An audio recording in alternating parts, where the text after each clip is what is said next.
ನಮಸ್ಕಾರ ರೀ ಎಲ್ಲರಿಗೆ. ಇವತ್ತಿನ ಕ್ಲಾಸ್ ಎದ್ರ ಬಗ್ಗೆ ನಾವು ಮಾಡತ್ತೀವಂದ್ರೆ ಮೇನ್ ಓದೋ ಮೆಥಡ್.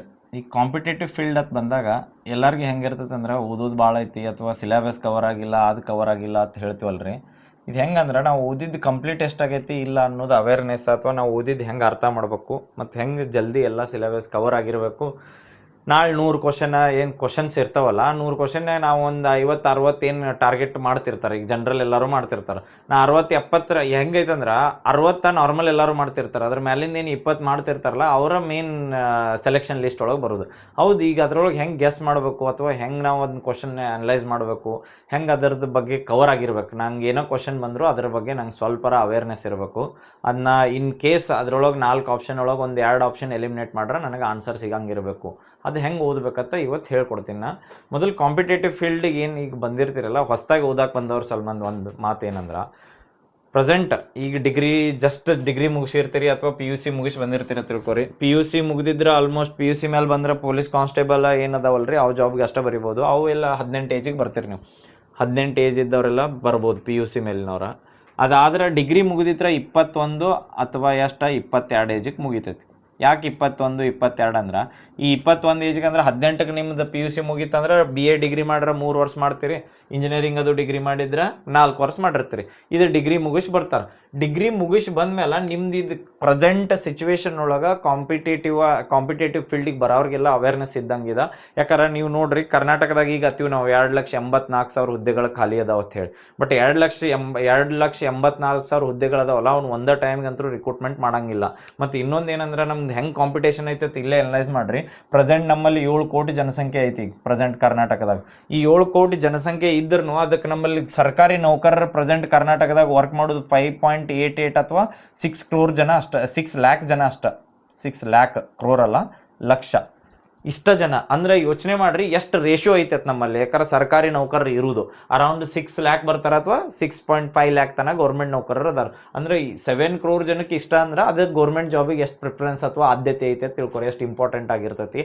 ಮತ್ತು ಅದಕ್ಕೆ ಹೆಂಗೆ ನಾವು ಪ್ರಿಪ್ರೇಷನ್ ಮಾಡ್ಬೇಕಂತ ನೀವು ಎನಲೈಸ್ ಮಾಡ್ಕೊರಿ. ಹೌದಾ, ಈಗ ನಾವು ಪ್ರಿಪ್ರೇಷನ್ ಮಾಡ್ಬೇಕು. ಈ ಲೆವೆಲ್ ನಾವು ಕಾಂಪಿಟೇಷನ್ದಾಗ ಬರ್ಬೇಕಾದ್ರೆ ನಮ್ಮಲ್ಲಿ ಅದರದ್ದು ಅವೇರ್ನೆಸ್ಗಿಂತ ನಾವು ಏನು ಓದಾತೀವಿ ಅನ್ನೋದೈತಲ್ಲ, ಅದು ನಮಗೆ ಎಷ್ಟು ತಿಳಿಯತೈತೆ ಅನ್ನೋದು ಭಾಳ ಇಂಪಾರ್ಟೆಂಟ್. ಯಾಕಂದ್ರೆ ಮೊದಲು ಹೆಂಗಿತ್ತಂದ್ರೆ ಎಕ್ಸಾಮ್ ಕಾಂಪಿಟೇಟಿವ್ ಫೀಲ್ಡ್ ಅಂದ್ರೆ ಏನ್ ತಿಳ್ಕೊಂಡಿದ್ರ, ಫಸ್ಟ್ ಹೆಂಗಿತ್ತು ಎಕ್ಸಾಮ್, ಅವಾಗ 1 ಲೈನರ್ ಕ್ವಶನ್ ಕೇಳ್ತೀರ. ಈಗ ಸುವರ್ಣ ವಿಧಾನಸೌಧ ಎಲ್ಲೈತೆ ಕೇಳ್ಕೊಳ್ಳೆ ಬಡಗ್ನ 4 ಆಪ್ಷನ್ ಕೊಡ್ತಿದ್ರ. 4 ಆಪ್ಷನ್ಯಾಗ ಹೌದು ನಮಗೆ ಗೊತ್ತೈತತ್ ಹಾಕಿ ಬಂದ್ಬಿಡ್ತಿದ್ವಿ. ಬಟ್ ಪ್ರೆಸೆಂಟ್ ಕಾಂಪಿಟೇಟಿವ್ ಫೀಲ್ಡ್ಗೆ ಏನು ಎಕ್ಸಾಮ್ ಸೆಟ್ ಮಾಡೋ ಎಕ್ಸಾಮಿನರ್ ಅದಾರಲ್ರಿ, ಅವ್ರು ಯಾವ ಲೆವೆಲ್ಗೆ ನಮ್ಮ ಈಗೇನು ವಿದ್ಯಾರ್ಥಿಗಳು ಇರ್ತೀವಲ್ಲ, ನಮ್ಮ ಕಡೆಯಿಂದ ಎಕ್ಸ್ಪೆಕ್ಟೇಷನ್ ಯಾವ ಲೆವೆಲ್ಗೆ ಮಾಡ್ತಿರ್ತಾರಂದ್ರೆ, ಹುಡುಗರಿಗೆ ಎಷ್ಟು ಅಂದ್ರೆ ಅವ್ನಿಗೆ ಎಷ್ಟು ತಿಳ್ಕೊಂಡಾನೋ, ಏನು ಪ್ರೆಸೆಂಟ್ ಅವೇರ್ನೆಸ್ ಐತಿ, ನಾಲೆಜ್ ಐತಿ, ಮತ್ತು ಕಾಂಪಿಟೇಟಿವ್ದಿಂದ ಕಾಂಪಿಟೇಟರ್ಸ್ದಿಂದ ಹೆಂಗೆ ಅವ್ರನ್ನ ಡಿವೈಡ್ ಮಾಡಬೇಕು ಅನ್ನೋದ ಇದನ್ನ ಭಾಳ ಅನಲೈಸ್ ಮಾಡಿ ಕ್ವಶನ್ ಸೆಟ್ ಮಾಡ್ತಾರೆ. ಈಗ ಪ್ರತಿಯೊಂದು ಕ್ವಶನ್ ತೆಗೆದಾಗೂ ಈ ಕ್ವಶನ್ನಾಗ ಈ ಹುಡುಗ ಮಿಸ್ಟೇಕ್ ಮಾಡಬೇಕು, ಆ ಲೆವೆಲ್ಗೆ ಅವ್ರು ತೆಗೆದಿರ್ತಾರೆ. ಬಟ್ ನಾವು ಮಿಸ್ಟೇಕ್ ಮಾಡಲ್ದಂಗೆ ಮಾಡ್ಬೇಕಾದ್ರೆ ಆ ಕ್ವಶನ್ ಅರ್ಥ ಮಾಡ್ಕೊಂಡಿರ್ಬೇಕು, ಅದ್ರದ್ದು ಏನು ಸಬ್ಜೆಕ್ಟ್ ಓದಿರ್ತಿಲ್ಲ ಅದ್ರ ತಿಳಿದಿರ್ಬೇಕು. ಈಗ ಮೊದಲು ಕಾಂಪಿಟೇಟಿವ್ ಫೀಲ್ಡ್ ಅಂದ್ರೆ ತಿಳ್ಕೊರಿ. ಇದು ಒಂದು ಹೇಳಿನಿ, ಇದನ್ನ ನೆನಪಿಟ್ಕೋರಿ. ಯಾರು ಬಂದಿರ್ತೀರಲ್ಲ 18 ಏಜ್ ಮತ್ತು 21, 22 ಏಜಕ್ಕೆ ನಿಮ್ದು ಟಾರ್ಗೆಟ್ ಇಟ್ಕೋರಿ. 3 ವರ್ಷ ಅಥವಾ 4 ವರ್ಷ ತನ, 3 to 4 years ಈ ಕಾಂಪಿಟೇಟಿವ್ ಫೀಲ್ಡ್ಗೆ. ಅಂದರೆ 25, 26 ವಯಸ್ಸು. ಯಾಕಂದ್ರೆ 25, 26 ವಯಸ್ಸು ಆದ್ಮೇಲೆ ಏನಾಗತ್ತಲ್ರಿ, ಓದುದ ನಮ್ದು ಎಫಿಷಿಯನ್ಸಿ ಆಟೋಮೆಟಿಕ್ ಕಡಿಮೆ ಆಕೋತ ಹೋಗ್ತೈತಿ ಹುಡುಗರಿಗೆ. ಯಾಕೆ ಕಡಿಮೆ ಆಕತ್ತೆ ಅದನ್ನು ಹೇಳ್ತೀನಿ ನಾ. ಯಾಕಂದ್ರೆ ಬೇರೆದೀಗ UPSC ಓದೋರು 30 ಏಜಿಗೂ ಕ್ಲಿಯರ್ ಮಾಡಿರ್ತಾರೆ, ಹೆಂಗೆ ಕಡಿಮೆ ಆಗಿರ್ತೈತಿ ಅಂತ ಕೇಳ್ಬೋದಾ. ಅದರ ಸಲುವಾಗಿ ಹೇಳ್ತೀನಿ, ಯಾವುದೋ ಒಂದು UPSC ಇದೆ ಹೆಂಗಿರ್ತೈತಿ, ಎವ್ರಿ ಇಯರ್ ಯಾವ್ದು ಎಕ್ಸಾಮ್ ನಡೀತಿರ್ತೈತಲ್ರಿ, ಅದಕ್ಕೆ ಮೋಟಿವೇಶನ್ಸ್ ಡೈಲಿ ಸಿಗ್ತಿರ್ತೈತೆ. ಅಂದ್ರೆ ನಾವು ಒಂದು ಎಕ್ಸಾಮ್ನಾಗ ಮಿಸ್ಟೇಕ್ ಮಾಡಿದ್ವಿ ಅಂತೇಳಿ ನೆಕ್ಸ್ಟ್ ಎಕ್ಸಾಮ್ ನಂದು ಬರತೈತಪ್ಪ ಈ ಇಯರ್ದಾಗ, ಅವಾಗ ಬರೆಯತ್ತೀನಿ ಆತ ಅನ್ನೋದಿರ್ತದೆ. ಈಗ ಬ್ಯಾಂಕಿಂಗ್ ಓದೋರ್ಗೆ ನೋಡ್ರಿ, ಅವ್ರು 1 ವರ್ಷದಾಗ 4-5 ಎಕ್ಸಾಮ್ ಪ್ರಾಕ್ಟೀಸ್ ಮಾಡ್ತಾರೆ. ಬಟ್ ನಾವೀಗ ಪ್ರೆಸೆಂಟ್ ಇಲ್ಲಿ PSI ಓದೋರಾಗಲಿ, KPSC ಓದೋರಾಗಲಿ 5 ವರ್ಷದಾಗ ಒಂದೊಂದು ಎಕ್ಸಾಮ್ ಬರೀತಿರ್ತೀವಿ ನಾವು. ನಮಗೆ ಅವ್ರಿಗೆ ಇದನ್ನ ಯೋಚನೆ ಮಾಡ್ರಿ, ಹೆಂಗೆ ಕಂಪ್ಯಾರಿಸನ್ ಮಾಡ್ರ.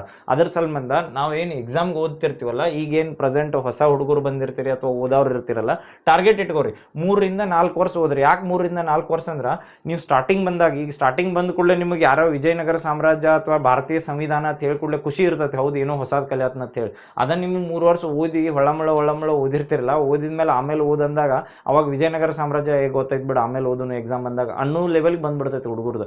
ಅದಕ್ಕೆ 3 ವರ್ಷ ಟಾರ್ಗೆಟ್ ಇಟ್ಕೊಂಡು ಓದಿ ಆಮೇಲೆ ನೀವು ಒಂದು ಏನೋ ಪ್ಲಾನ್ ಬಿ ಯಾವ್ದಾರ ಜಾಬ್ ಮಾಡ್ಕೋತಾದ್ರೂ ದಿನಕ್ಕೆ 2 ತಾಸು 3 ತಾಸು ಹೋದ್ರೂ ಸ್ಟೇಟ್ ಗೌರ್ಮೆಂಟ್ ಎಕ್ಸಾಮ ಕ್ಲಿಯರ್ ಮಾಡ್ಬೋದು. ಬರೀ ಸ್ಟೇಟ್ ಗೌರ್ಮೆಂಟ್ ಅಷ್ಟಲ್ಲ, ಇನ್ನೊಂದು ಏನಂದ್ರೆ ಸ್ಟೇಟ್ ಗೌರ್ಮೆಂಟ್ ಮೇಲೆ ಎಷ್ಟು ಫೋಕಸ್ ಮಾಡ್ತಿರಲ್ಲ ಅಷ್ಟ ಒಂದು ಸ್ವಲ್ಪ ಸೆಂಟ್ರಲ್ದಾಗೂ ಮಾಡ್ರಿ. ಪ್ರೆಸೆಂಟ್ ಸೆಂಟ್ರಲ್ದಾಗೂ ರಿಕ್ರೂಟ್ಮೆಂಟ್ಸ್ ಜಾಸ್ತಿ ಆಗಿರ್ತಾವೆ.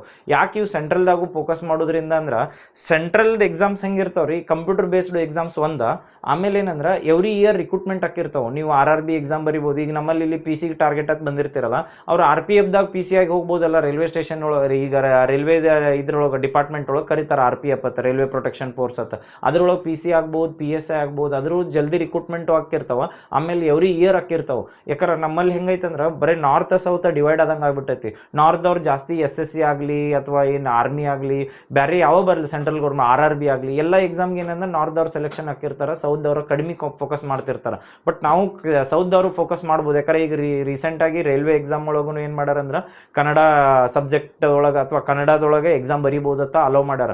ಅದಕ್ಕೆ ಸೊ ಯಾರಿಗೆ ಇಂಗ್ಲೀಷ್ ಟಫ್ ಅನಿಸ್ಬೋದು, ಎಲ್ಲರಿಗೂ ಇಂಗ್ಲೀಷ್ ಟಫ್ ಅನಿಸ್ತೈತಿ. ಯಾವುದೋ ಸಬ್ಜೆಕ್ಟ್ ಅಥವಾ ಯಾವುದೇ ಏನು ಹೊಸದಿರ್ತೈತಲ್ಲ, 1ನೇ ದಿನ ಕೇಳಿದಾಗ ಟಫ್ ಅನಿಸ್ತೈತಿ, 2ನೇ ದಿನ ಟಫ್ ಅನಿಸ್ತೈತಿ, ಬಟ್ 3ನೇ ದಿನ ಟಫ್ ಅನ್ಸಂಗಿಲ್ಲ. ಹೆಂಗಂದ್ರೆ ಪ್ರತಿದಿನ ಏನರ ಒಂದೊಂದು ಹೊಸ ಕಲ್ಕೋತ ಹೋಗ್ತಿರ್ತೀವಿ ನಾವು. ಬೇಕಾದ್ರೆ ನೋಡ್ರಿ ಕನ್ನಡದಾಗ ಈಗ ಯಾರಿಗಾರ ನಾವು ಏನರ ಒಂದೇನೋ ನಮ್ಮಿಂದ ತಪ್ಪಾತೇಳಿ ಡೈರೆಕ್ಟ್ ನಾವು ಹೋಗಿ ಹೌದು ನಮ್ಮನ್ನು ಕ್ಷಮಿಸಿ ತಪ್ಪಾಯ್ತು ಅಂತ ಕೇಳಂಗಿಲ್ಲ, ಐ ಆಮ್ ಸಾರಿ ಅಂತಾರ. ಹೌದಲ್ಲ, ಇಂಗ್ಲೀಷ್ ಹೆಂಗೆ ಅದು ರೂಢಿ ಹಾಕತ್ತೈತಲ್ಲ, ಸೇಮ್ ಹಂಗೆ ಕಾಂಪಿಟೇಟಿವ್ ಫೀಲ್ಡ್ನಾಗ ಡೈಲಿ ಒಂದೊಂದು ವರ್ಡ್ ಅಥವಾ ಒಂದೊಂದು 2 ಜನ ಮಾತಾಡೋ 2-3 ಜನ ಜೊತೆ ಮಾತಾಡೋ ಹೊಸ ಇಂಗ್ಲೀಷ್ ವರ್ಡ್ಸ್. ಈ ಕಾನ್ಸ್ಟಿಟ್ಯೂಯೆನ್ಸಿ ಅಂದ್ರೆ ಏನ, ಹಿಂಗೆ ಮತಕ್ಷೇತ್ರ ಹಿಂಗೆ ಕಲ್ಕೋತ ಹೋದ್ರತ್ತೇಳಿ ಇಂಗ್ಲೀಷ್ನು ಈಜಿ ಆಗಿಬಿಡ್ತೈತಿ. ಯಾಕಂದ್ರೆ ನಮಗೆ SSC ಅಥವಾ ಏನು RRB ಎಕ್ಸಾಮ್ ಅದವಲ್ಲ ಅವ್ನು ಕ್ಲಿಯರ್ ಮಾಡೋಕ್ಕೂ ಹೆಲ್ಪ್ ಆಕತ್ತೆ. ಇನ್ನು ನಮ್ಗೆ ಈಗ ಓದು ಮೆಥಡ್ ಬಗ್ಗೆ ಏನಂದ್ರೆ ಕಾಂಪಿಟೇಟಿವ್ ಫೀಲ್ಡ್ನಾಗ ನಾವು ಸಬ್ಜೆಕ್ಟ್ ಕವರ್ ಆಗಿರಬೇಕು ಅಥವಾ ನಮ್ದು ಹೌದು ಆ ಸಬ್ಜೆಕ್ಟ್ನಾಗ ನಾವು ವೀಕ್ ಅದೀನಿ, ಈ ಸಬ್ಜೆಕ್ಟ್ನಾಗ ವೀಕ್ ಅತ್ತೀವಲ್ಲ, ಅದ್ರ ಬಗ್ಗೆ ಒಂದು ಏನು ಅವೇರ್ನೆಸ್ ಅಂದ್ರೆ ಮೊದಲು ಕಾಂಪಿಟೇಟಿವ್ ಫೀಲ್ಡ್ನಾಗ ಯಾವ ಸಬ್ಜೆಕ್ಟ್ ಬರ್ತಾವ ತಿಳ್ಕೊಂಬಿಡ್ರಿ. ಆ ಸಬ್ಜೆಕ್ಟ್ ಬಗ್ಗೆ ಹೇಳ್ತೀನಿ. ಈಗ ವಿಷಯಗಳು ಯಾವ್ಯಾವ ಬರ್ತಾವೆ ಕಾಂಪಿಟೇಟಿವ್ ಫೀಲ್ಡ್ ಅಂದ್ರೆ ನೋಡ್ರಿ, ಇದಂತರೂ ಈಗೇನು ನಾ ಸಬ್ಜೆಕ್ಟ್ ಬರೆಯತ್ನಲ್ಲ, ಮೇನ್ ಯಾವುದೇ ಕಾಂಪಿಟೇಟಿವ್ ಎಕ್ಸಾಮ್ ಬರೆದ್ರೂ ಬೇಕು. ಭೂಗೋಳಶಾಸ್ತ್ರ,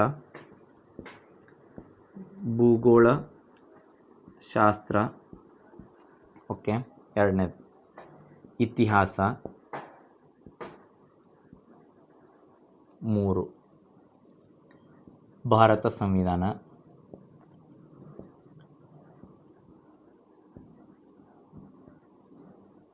4 ಭಾರತ ಸಂವಿಧಾನ ಆದಮೇಲೆ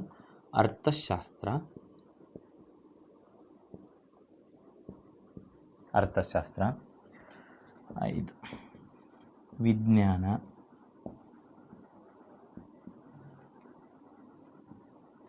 ಪರಿಸರ ವಿಜ್ಞಾನ,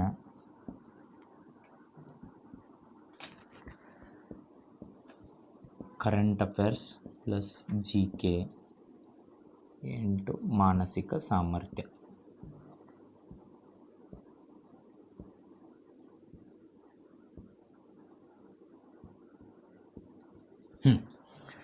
ಯಾವುದೇ ನಮ್ಮಲ್ಲಿ ಈಗೇನು ನೀವು ಸ್ಟೇಟ್ ಎಕ್ಸಾಮ್ ಆಗಲಿ ಸೆಂಟ್ರಲ್ ಆಗಲಿ ಯಾವುದೇ ಎಕ್ಸಾಮ್ ಬರೀರಿ, ಕಾಂಪಿಟೇಟಿವ್ ಫೀಲ್ಡ್ ಅಥವಾ ಸ್ಪರ್ಧಾತ್ಮಕ ಪರೀಕ್ಷೆ ಅಂತ ಬಂದಾಗ ಇವೇನು 8 ಸಬ್ಜೆಕ್ಟ್ ಅದಾವಲ್ರಿ, ಈ ಸಬ್ಜೆಕ್ಟ್ ಬಿಟ್ಟು ಕ್ವಶನ್ ಕೇಳಂಗಿಲ್ಲ.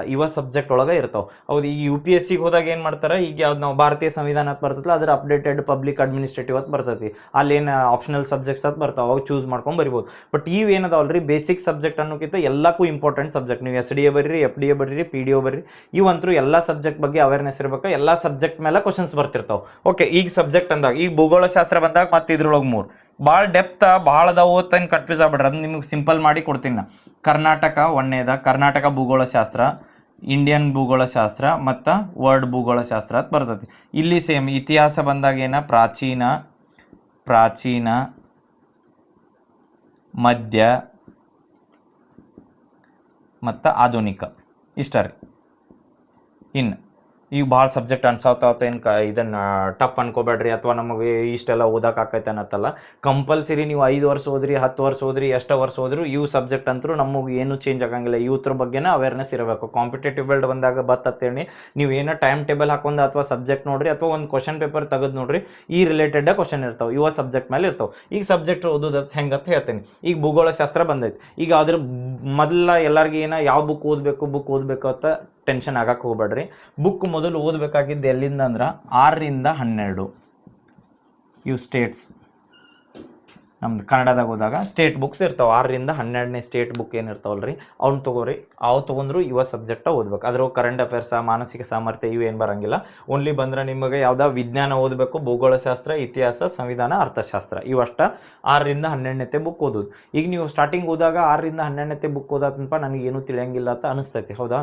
ಬಟ್ 1ನೇ ಸರಿ ಟಫ್ ಅನಿಸ್ತೈತೆ, 1ನೇ ಸರಿ ಹಂಗೆ ಓದ್ರಿ. 2ನೇ ಸರಿ ಟಫ್ ಅನಿಸ್ತೈತಿಲ್ಲ ಅನ್ನಿಸ್ಲಿ, 3ನೇ ಸರಿ ಓದಿದಾಗ ನಿಮಗೆ ಗೊತ್ತಾಗ್ಬಿಟ್ಟಿರ್ತೈತೆ, ಹೌದು ಇದು ಟಾಪಿಕ್ ರಿಪೀಟೆಡ್ ಆಗತ್ತೈತಿಲ್ಲ, ಏನೈತಿ ಇದ್ರ ಬಗ್ಗೆ ತಿಳ್ಕೊಬೇಕು ಅಂತ ಹೇಳಿ. ಸೇಮ್ ಹೆಂಗಂದ್ರೆ ಈಗ ನಾವು ವಿಜ್ಞಾನ ಸಬ್ಜೆಕ್ಟ್ ತಗೋತೀರಿ, ವಿಜ್ಞಾನ ಸಬ್ಜೆಕ್ಟ್ ತಗೋದಾಗ ಘನಸ್ಥಿತಿ, ಅನಿಲ ಸ್ಥಿತಿ ಮತ್ತು ದ್ರವ ಸ್ಥಿತಿ ಅಂತ ಬರ್ತೈತಲ್ಲ, ಅದ್ರ ಬಗ್ಗೆ ಚಟುವಟಿಕೆ ಅಂತ ಕೊಟ್ಟಿರ್ತಾರ. ಆ ಚಟುವಟಿಕೆ ಓದಾಗ ಸಣ್ಣ ಹುಡುಗರಿಗೆ, 6ನೇ ಹುಡುಗರಿಗೆ ತಿಳಿಯುವಂಗೆ ಅವ್ರು ಸ್ಟೇಟ್ದಾಗ ಬುಕ್ ಪಬ್ಲಿಷ್ ಮಾಡಿರ್ತಾರಂದ್ರೆ ನಾವು ಇಷ್ಟು ಮ್ಯಾಚೂರ್ ಆಗಿದವ್ರು ಅಥವಾ ಡಿಗ್ರಿ ಮುಗಿಸಿದವ್ರು ಅಥವಾ PUC ಮುಗಿಸಿದವ್ರಿಗೆ ಅರ್ಥ ಆಗಲ್ಲಲ್ರಿ, ಅರ್ಥ ಆಗೇ ಆಕತ್ತ. ಬಟ್ ರಿಪಿಟೇಷನ್ ಮಾಡ್ಬೇಕು, ಹೌದಾ?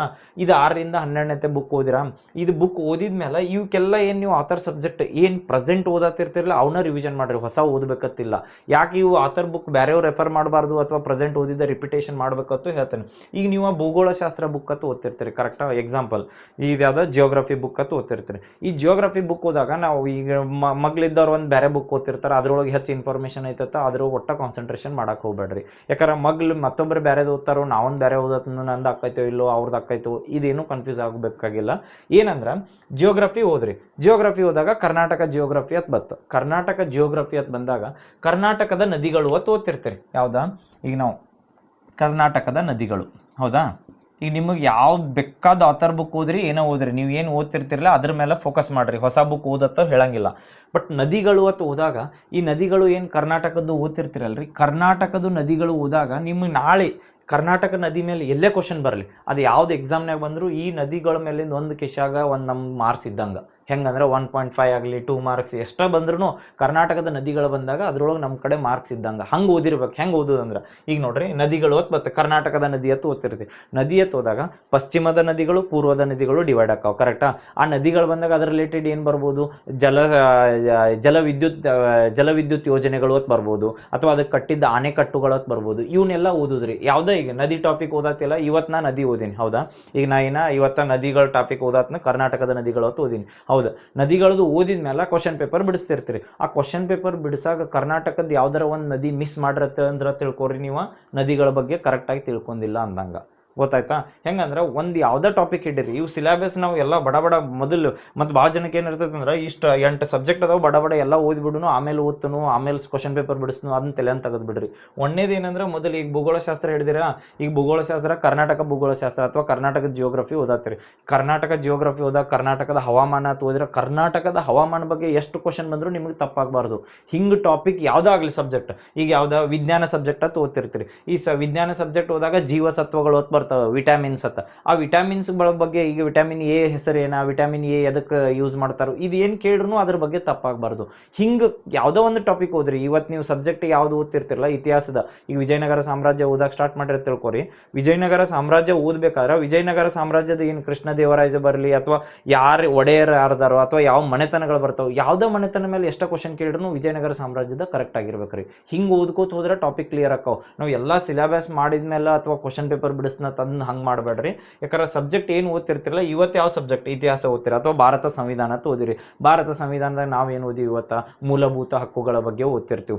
ಮೂಲಭೂತ ಹಕ್ಕುಗಳ ಬಗ್ಗೆ ಓದಾಗ ಅವತ್ತೊಂದಿನ ತಲೆಯಾಗ ಅದೇ ಇರ್ಬೇಕು, ಹೌದು ಮೂಲಭೂತ ಹಕ್ಕುಗಳು ಎಷ್ಟದಾವು ನಮ್ಮಲ್ಲಿ, ಯಾವ ಭಾಗನಾಗ ಬರ್ತೈತಿ, ಮೂಲಭೂತ ಹಕ್ಕುಗಳ ಮೇಲೆ ಹೆಂಗೆ ಕ್ವಶನ್ ಕೇಳೋರು, ಇದು ನಾವು ಅವತ್ತು ಮುಗೀತಾ ಮೂಲಭೂತ ಹಕ್ಕುಗಳು ಮುಗಿದ್ಮೇಲೆ 2 ದಿನ ಆಗಲಿ ವಾರ ಆಗಲಿ ಯಾವಾಗ ಅದ್ರ ಮೇಲೆ ಕ್ವಶನ್ ಬರ್ತೈತಲ್ರಿ, ಯಾವುದೋ ಟೆಸ್ಟ್ ಸೀರೀಸ್ ಬಿಡ್ಸಕ್ಕೆ ಹೋಗಿರ್ತೀರಿ, ಅಲ್ಲಿ ಕ್ವಶನ್ ಬಂದ್ರೂ ಆ ಕ್ವಶನ್ ಕರೆಕ್ಟ್ ಆಗ್ಬೇಕು. ಹಂಗಂದ್ರೆ ಕರೆಕ್ಟ್ ಓದಿರಿ ಅಂದಂಗೆ. ಕರೆಕ್ಟ್ ಗೊತ್ತಾಯ್ತಾ?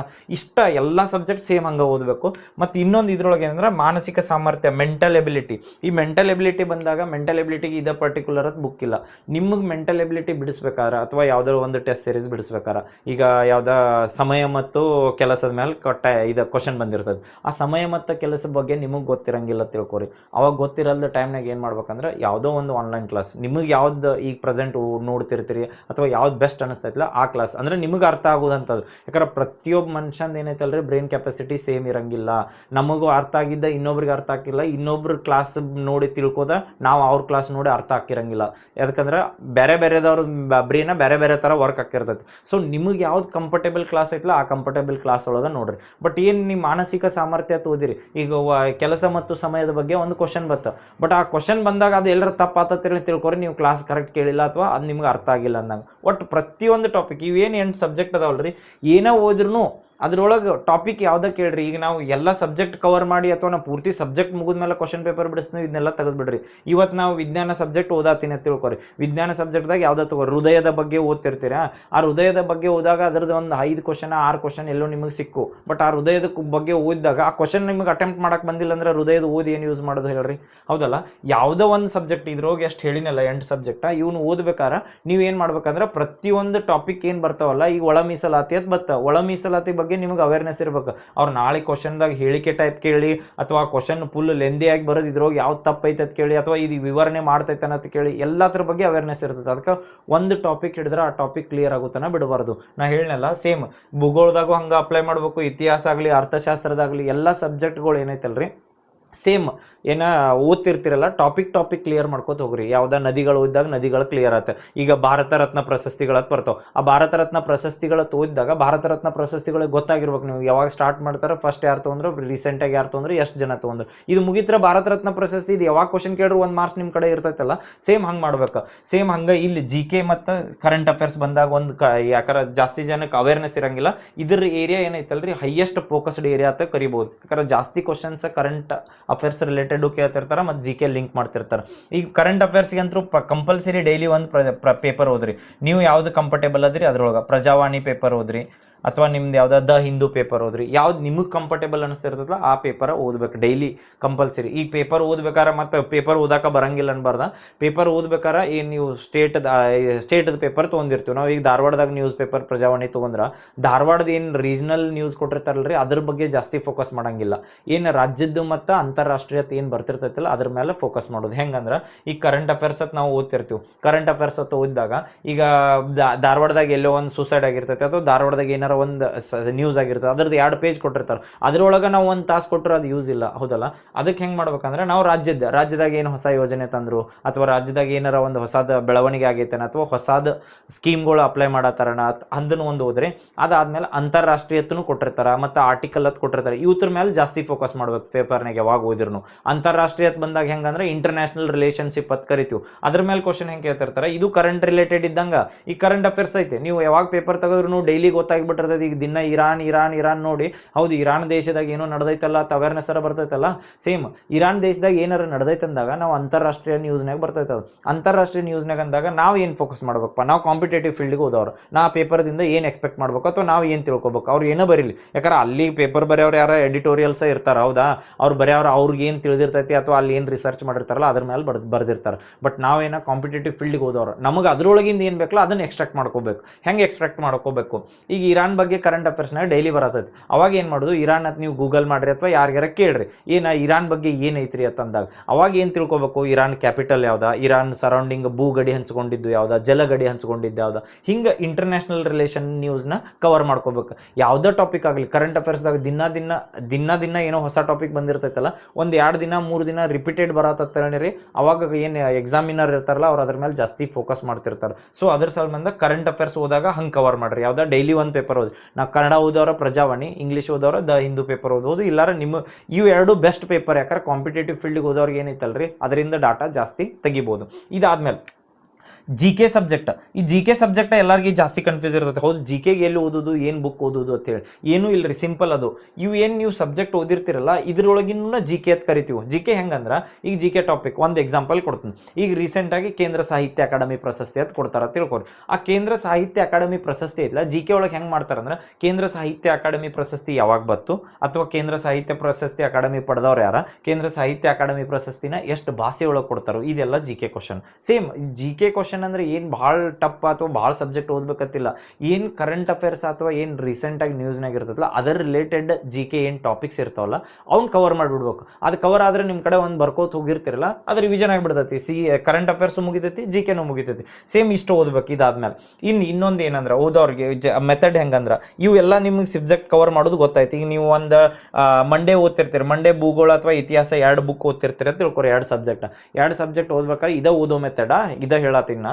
ಅದಕ್ಕೆ ಭೂಗೋಳಶಾಸ್ತ್ರ ಮತ್ತು ಇತಿಹಾಸ ಓದಾತಿರಲ್ಲ, ಇತಿಹಾಸ ಭೂಗೋಳಶಾಸ್ತ್ರ 2 ಲಿಂಕ್ ಮಾಡಿ ಯಾವ್ದಾರ ದಿನ ಇಟ್ಕೋರಿ. ನೀವು ಒಂದು ದಿನ ಓದ್ತಿರ್ತಿರಲ್ಲ 2 ಲಿಂಕ್ ಮಾಡಿ ಯಾಕೆ ಓದ್ರಿ ಅಂತಾರಂದ್ರೆ ಭೂಗೋಳ ಮತ್ತು ಇತಿಹಾಸ ಐತಲ್ರಿ ರಿಲೇಟೆಡ್ ಇರ್ತೈತಿ. ಈ ಭೂಗೋಳಶಾಸ್ತ್ರದಾಗ ಏನು ಹೇಳ್ತೈತಿ ಅಂದ್ರೆ ಏರಿಯಾ ಬಗ್ಗೆ ಹೇಳ್ತಿರ್ತೈತಿ. ಈಗ ನಮ್ಮಲ್ಲಿ ಯಾವ್ದು ಹರಿಯಾಣದ ಪಾನಿಪತ್ ಬರ್ತೈತಿ. ಈ ಹರಿಯಾಣದ ಪಾನಿಪತ್ ಬಂದ್ರೆ ಜಿಯೋಗ್ರಫಿಕಲ್ ಆಗಿ ಯಾಕೆ ಇಂಪಾರ್ಟೆಂಟ್ ಅಂತ ಗೊತ್ತಾಗತ್ತೆ. ಎಲ್ಲಿ ಬರ್ತೈತಿ? ಉತ್ತರದಾಗ ಬರ್ತೈತಿ, ಭಾರತದ ಉತ್ತರದಾಗ ಬರ್ತೈತಿ.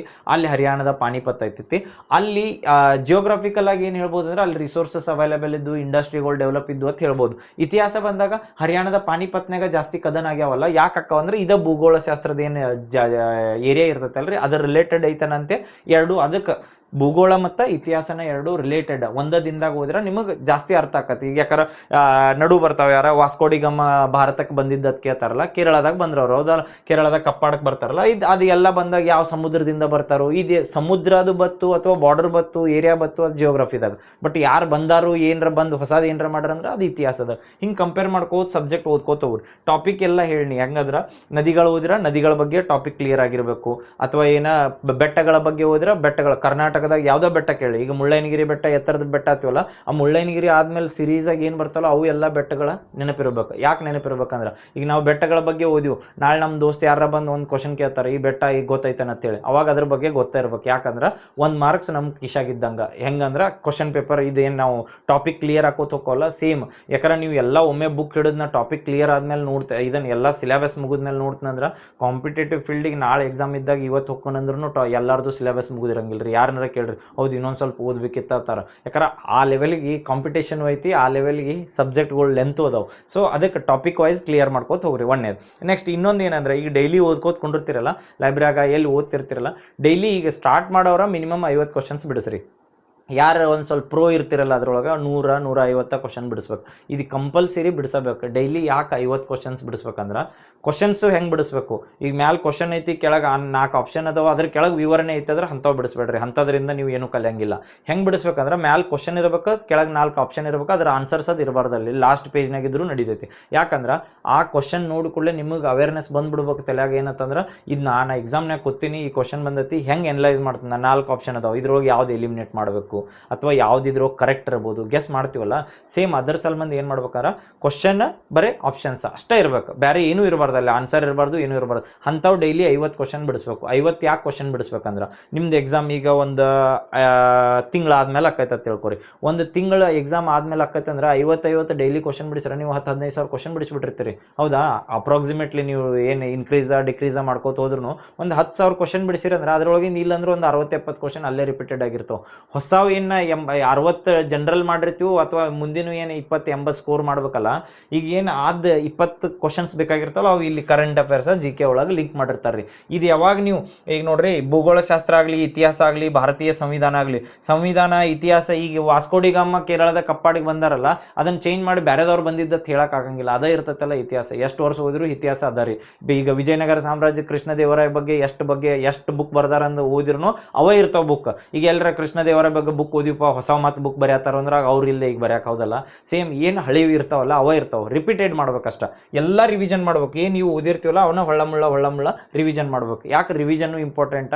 ಮತ್ತು ಇನ್ನೊಂದು ಏನು ಮೇನ್ ಅಂದ್ರೆ ಈ ಟಾಪಿಕ್ ಎಲ್ಲ ನಾ ಓದೋದು ಹೇಳಿ ನಿಮಗೆ ಹೆಂಗಂದ್ರೆ ಒಂದೊಂದು ಟಾಪಿಕ್ ತಗೋರಿ. ಒಂದೊಂದು ಟಾಪಿಕ್ ಇವತ್ತು ನಾ ಏನು ಓದ್ತಿರ್ತೀನಿ, ಇವತ್ತು ರಾಜ್ಯ ನೀತಿ ನಿರ್ದೇಶಕ ತತ್ವಗಳು ಟಾಪಿಕ್ ಬಗ್ಗೆ ಓದಾತನಂದ್ರೆ ಆ ದಿನ ರಾಜ್ಯ ನೀತಿ ನಿರ್ದೇಶಕ ತತ್ವಗಳ ಬಗ್ಗೆ ಎಷ್ಟು ಕ್ವಶನ್ಸ್ ತಲೆಯಾಗ ಬರ್ತಾವ ಅಥವಾ ಯಾರ ನಿನಗೆ ಕೇಳ್ರು ಅದು ನಿನಗೆ ತಪ್ಪಾಗಿರ್ಬಾರ್ದು. ಹಂಗೆ ಯಾವಾಗ ಟಾಪಿಕ್ ಕ್ಲಿಯರ್ ಮಾಡ್ಕೋತ ಹೋಗಿರಲ್ಲ ಎಕ್ಸಾಮ್ ಬರೋದ್ರಾಗ ಎಲ್ಲ ಸಿಲೆಬಸ್ ಕವರ್ ಆಗಿ ಹೋಗಿರ್ತೈತಿ.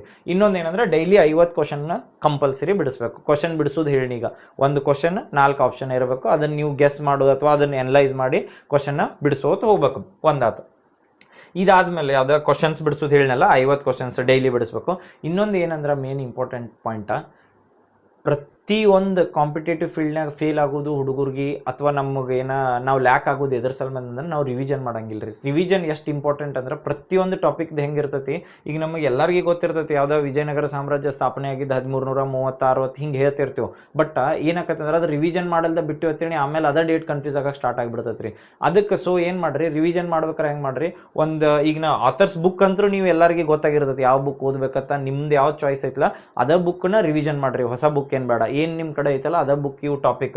ಈಗ ನೀವು ಯಾವ್ದು ನೋಡ್ರಿ, ಈಗ ಭೂಗೋಳಶಾಸ್ತ್ರ ಭೂಗೋಳಶಾಸ್ತ್ರ ಓದ್ತಿರ್ತೀರಿ, ಕರ್ನಾಟಕ ಭೂಗೋಳಶಾಸ್ತ್ರ ಓದಿರ್ತೀರಿ. ಈಗ ನೀವು ಯಾವುದೋ ಬುಕ್ ಓದಿದ ಬೇರೆ ಬುಕ್ನಾಗ ಹೋದಾಗ ವೆಸ್ಟರ್ನ್ ಘಾಟ್ಸ್ ಹೋಗಿ ಪಶ್ಚಿಮದಾಗ ಕುಂಡಿರ್ತಾವನ, ಇಲ್ಲಿ ಕುಂಡ್ರಂಗೆ ಇದನ್ನ ಪೂರ್ವದಾಗ ಕುಂಡಿರ್ತಾನ ಇಲ್ಲ, ಎಲ್ಲಿರ್ತಾವ ಅಂದ್ರೆ ಪಶ್ಚಿಮ ಘಾಟ್ಗಳು ಪಶ್ಚಿಮದಾಗ ಇರ್ತಾವ. ಕಾಳಿ ನದಿ ಎಲ್ಲಿ ಹರಿತೈತೆ ಅಂದ್ರೆ ಕಾಳಿ ನದಿ ಅಲ್ಲೇ ಹರಿತಿರ್ತೈತಿ. ಯಾವ ಬುಕ್ನಾಗ ಬರೆದ್ರು ಅದ್ರ ಬಗ್ಗೆ ಅದನ್ನ ಬರಿಬೇಕು. ಸೊ ಏನು ಬುಕ್ ಓದಿರ್ತಿರಲ್ಲ ಅವನ್ನ ಕರೆಕ್ಟ್ ರಿವಿಷನ್ ಮಾಡ್ಕೋರಿ. ರಿವಿಷನ್ ಮಾಡ್ಕೋಬೇಕಾರೆ ಇನ್ನೊಂದು ಶಾರ್ಟ್ ಏನಂದ್ರೆ, ಒಂದು 4 ಜನದ 5 ಜನದ ಒಂದು ಗ್ರೂಪ್ ಮಾಡ್ಕೊರಿ ಸಣ್ಣದು.